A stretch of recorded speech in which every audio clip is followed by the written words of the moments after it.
Суфјан од Енеса бн Малик радијаллаху анх пренесува дека слушнал од некого како Аллаховиот пратеник салаллаху алейхи ве селем рекол: навистина делата од живите излегуваат и му се покажуваат на мртвите души и тоа на нивните роднини и родители. Ако живите работат нешто што е добро, мртвите души му се заблагодаруваат на Аллах Джелешануху и се веселат. А ако видат дека нивните потомства не работат она што е добро, тогаш мртвите души зборуваат: Еј Аллах, немој да ги усмртиш додека не ги испратиш на правиот пат. Пегамберот салаллаху алейхи ве селем рекол: мртвите се вознемируваат во нивните гробови, како и живите што се вознемируваат на овој свет. Присутните прашале: а што е вознемирувањето на умрените? Пегамберот салаллаху алейхи ве селем одговорил: навистина умрените не прават гревови, немаат спорови со никој, не се караат со никого и не ги вознемируваат соседите. Ако ти си во спор со некого, тогаш е неминливо дека тој тебе те мрази и да ти пцуе, па дури и твоите родители. Па така, на тој начин тие се вознемирени поради твоите лоши постапки. Исто така, двата родители се радуваат кога ќе направиш некое добро дело. И тоа спаѓа во нивно право. Авторот на ова вредно дело за овој хадис наведува едно предание. Шусност Сабитул Буханија, нека е над него Аллахов рахмет. Се зборува дека тој имал обичај да ги посетува гробиштата секоја вечер спротив петок.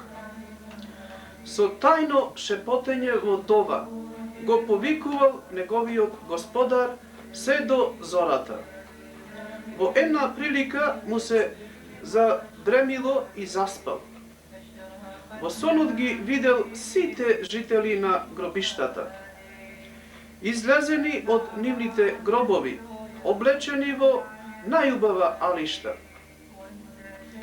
со бели лица и пред секого поставена софра со разновидна храна. Меѓу нив биле и еден млад човек со пожолтено лице, со прашлива коса, загрижен со жално срце, во средновекно одело од наведената глава, расплакани очи и пред него немало софра со храна.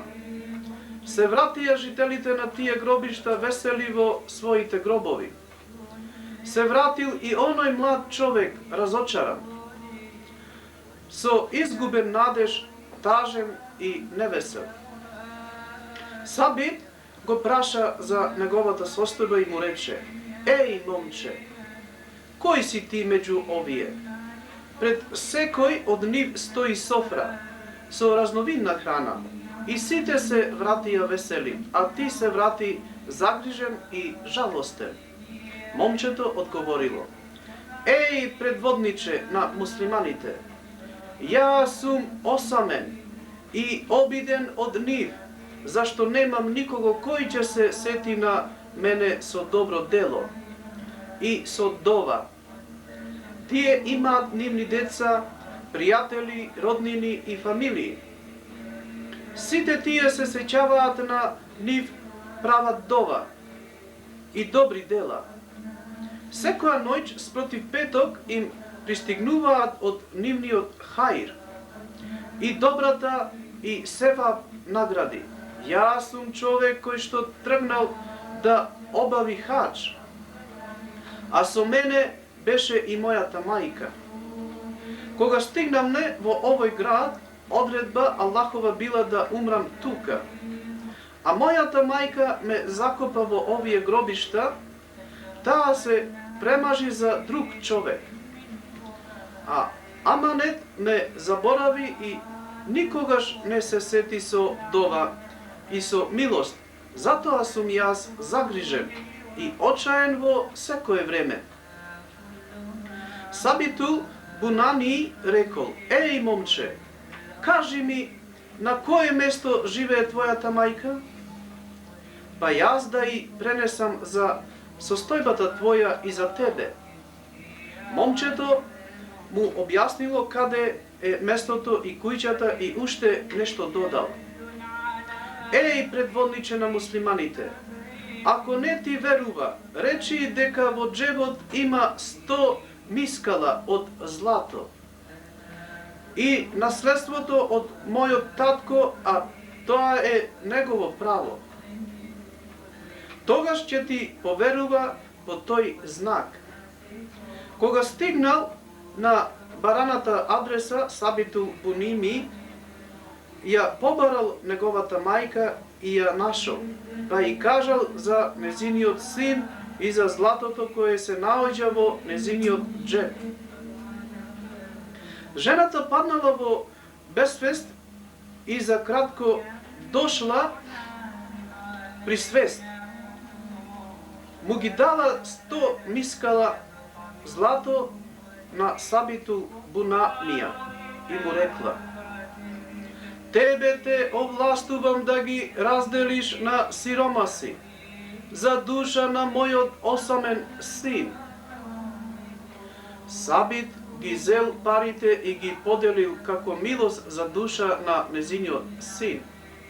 Кога дошла следната ноќ, спроти петок, поминал Сабитул Бунами да ги подсети неговите брајча. Повторно му се приспало и заспал. Сонувал ист сон како и претходниот пат. Сега го видел момчето во најдобра облека, со весело лице, радосно срце и како му вели: Еј, предводниче на муслиманите, нека Аллах Джелешануху ти се смилува како што ми се смилува ти мене. Умрените се вознемирени во гробовите заради лошите постапки, а весели заради ти хадис. Алија б. Ебу Талиб пренесува дека Аллаховиот пратеник салаллаху алейхи ве селем рекол: Кој ќе го изучи сурето Ел Ихляс после сабајскиот намаз 10 пати, тој ден нема да направи ниту еден греф, иако шејтанот ќе настојува многу.